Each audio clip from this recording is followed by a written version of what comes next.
Salutare! Bună, Diana! Bună! Ne aflăm, cred că, în contextul singurului showroom real din regiune, chiar nu național, care aduce în prim plan designul american, nord-american specific. Vreau să te întreb cum ai avut curajul, într-o lume cumva monopolizată de designul european și preponderent italienesc, să aduci brandurile nord-americane care reprezintă luxul nord-american, care se definește puțin diferit de cel obișnuit european. Cum ai descoperit pentru prima oară? Știu că e o poveste interesantă aici. În primul rând, bine ai venit la noi în magazin. Sigur că aș putea să încep să spun că sunt o mare vizionară, dar nici de cum. Pur și simplu, această poveste s-a născut dintr-o nevoie personală. Am lucrat mulți ani în televiziune, am prezentat jurnalul de pe TVR2 și m-am căsătorit, am născut, iarăși am născut.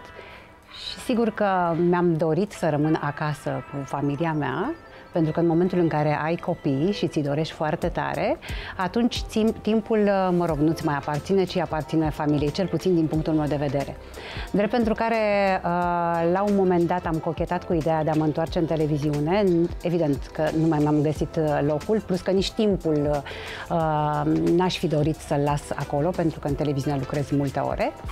Și mi-am dorit să-mi fac propria mea afacere, dar afacere în așa fel încât să îmi facă și foarte mare plăcere să vin la serviciu, ca să spun așa, și să te simți ca acasă și să la mă muncă. simt, da, și uite, s-a nimerit să aduc bucurie în sufletul oamenilor, pentru că este cel mai frumos moment atunci când cineva își decorează casa, nu?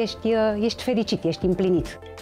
Corect. Chit că lumea nu a asistat la ce am discutat noi înainte, povesteam cât de important este contextul și cât de important este designul, de fapt, în a crea un spațiu, o atmosferă mai special, care denotă, de fapt, un stil de viață, un lifestyle. Mi-ai spus că nu vinzi produse, tu vinzi un lifestyle. Da, exact. Noi vindem, dar asta e și ideea, că nu e foarte greu și afacerea mea nu e foarte complicată. Pentru că, mă rog, eu lucrez cu designerii consacrați de afară și ei sunt premiați, sunt designeri în adevăratul sens al cuvântului, care fac asta de ani de zile, care are 15 ani pe piață. E un brand tânăr. Da, este tânăr. Hart este deja la a doua generație, iar IT la fel. De la Vermont încoace. Da, exact. Îmi este mult mai ușor să cumpăr, de fapt eu cumpăr un stil de viață, iar clientul meu cumpără un stil de viață, ci nu un produs. Deci este practic un touch cât se poate de personal. Este practic o expresie a propriei tale personalități și până la urmă este vorba despre o emoție pe care ai trăit-o și mă interesează să îmi explici cum ai trăit-o emoția asta, cum o comunici clienților tăi. Putem să o corelăm foarte ușor și cu touch-ul pe care l-a avut România, chiar și dacă au trecut mulți ani la perioada Dallas, dar cu siguranță este un punct comun care va atrage către viziunea americană și decorurile pe care le regăsim în cinematografia hollywoodiană, pentru că acolo te-ai regăsit tu în această atmosferă, s-a părut că este reprezentativă personalității tale și de asta a revenit. Nu pentru că a fost neapărat un studiu de piață. Nu, aș minți și nici nu vreau să par arogantă. Să nu uităm că soțul meu are o expertiză de 30 de ani în domeniu și atunci când ne gândeam ce aș putea să fac, pentru că eu sunt o persoană extrem de activă și nu concep să stau acasă sau să îmi petrec timpul, nu știu, în saloanele de înfrumusețare, deși nu e nimic rău în asta, sau eu știu, în sala de sport, deși eu fac sport, dar nu pot să stau toată ziua acolo. Obiectul muncii cumva mi l-am pierdut pentru că copiii mergeau la școală și erau de dimineață până la ora 3-4 la școală și cuprinși în tot felul de activități. Sigur că simțeam nevoia să fac ceva și atunci m-am tot gândit, am cochetat la un moment dat cu ideea de a mă asocia cu cineva și să deschidem o galerie de artă, după care am plecat la Dubai într-o vacanță și am descoperit IT.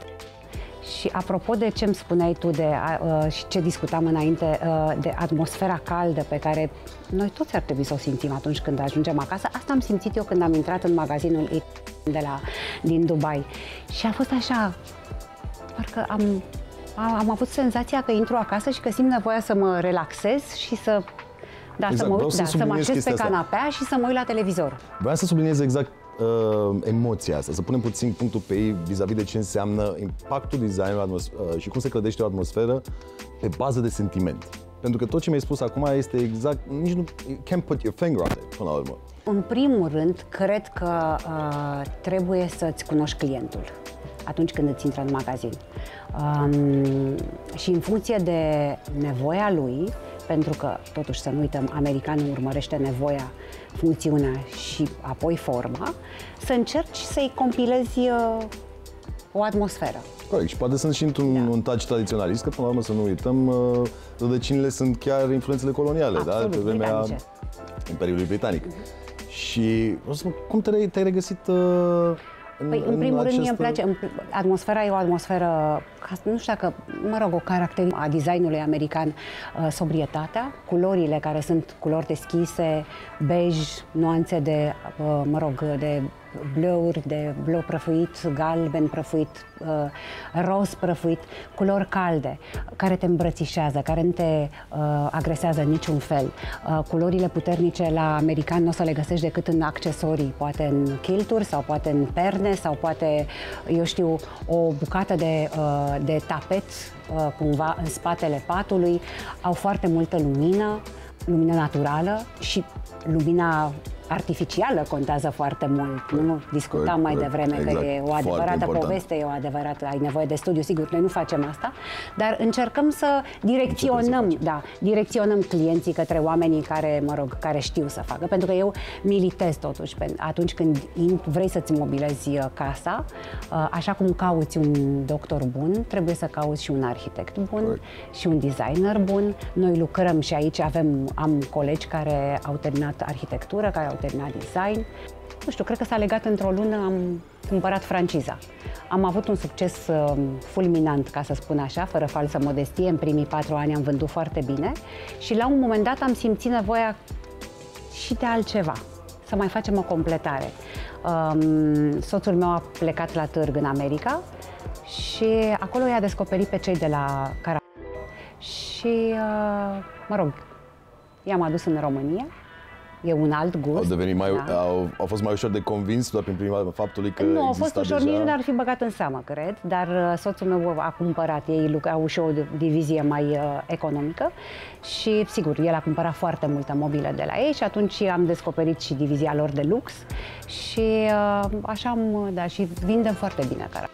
Și e un produs foarte frumos, glamuros, cald. E un produs care de data aceasta poate fi dus și în apartamentele mici, pentru că, după cum bine știm, produsele americane sunt generoase, sunt mari. Să povestim un pic, poate nu multă lume știe. Se laudă foarte mult pe ideea de tot ce înseamnă materiale organice. Ei se consideră cu un design extraordinar de organic, și sunt pe un eclectism și o combinație, un melanj, să zic așa, în tot ce înseamnă materiale complementare și duse poate chiar în niște căutări foarte adânci. Deci folosesc foiță de aur, foiță de argint, toate aceste lucruri sunt cumva făcute manual. Intarsii de scoică, praf de scoică, de os, de marmură, onix. Sidefuri, da? Da. Să punctăm până la urmă elefantul din cameră, respectiv cumva atașamentul și pe societății românești vis-a-vis de tot ce înseamnă America, da? Și te duce gândul la Dallas, evident. Nu suntem într-un decor cumva, parcă ne-am pune un par de Bourbon și am stat de vorbă cu JR sau ceva, nu? Acolo suntem. E clar că acolo suntem.